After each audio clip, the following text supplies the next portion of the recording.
तो 1971 में रामसर, 1972 में स्टॉकहोम डिक्लेरेशन। स्टॉकहोम एक कैपिटल है, जगह है स्वीडन में, यूरोप में, बाल्टिक सी के आसपास।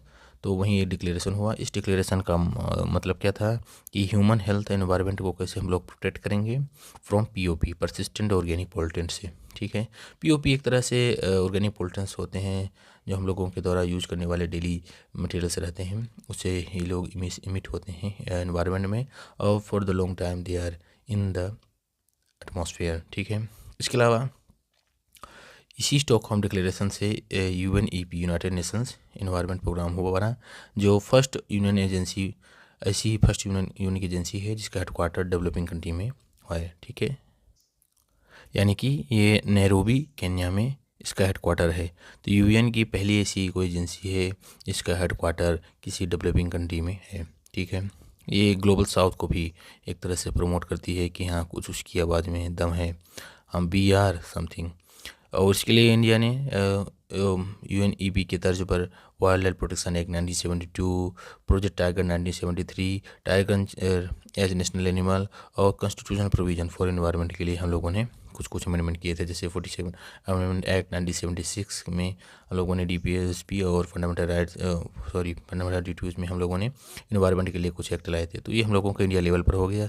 अब ये वर्ल्ड लेवल पर क्या क्या चल रहा है।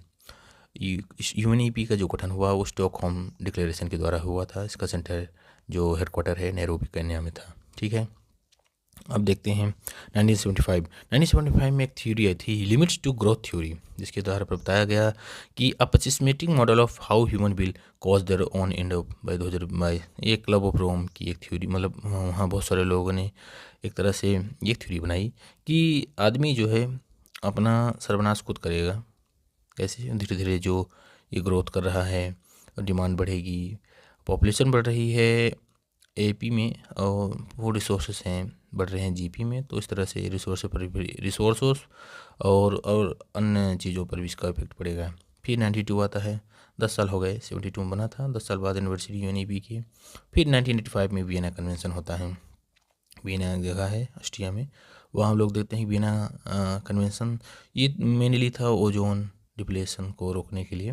कैसे हुआ था, उसी के आधार पर मॉन्ट्रियल प्रोटोकॉल आया जो अडॉप्ट हुआ 16 सितंबर 1987 को। ठीक है, regulates the production and consumption of nearly 100 man-made chemicals referred to as ODS, ozone depleting substances।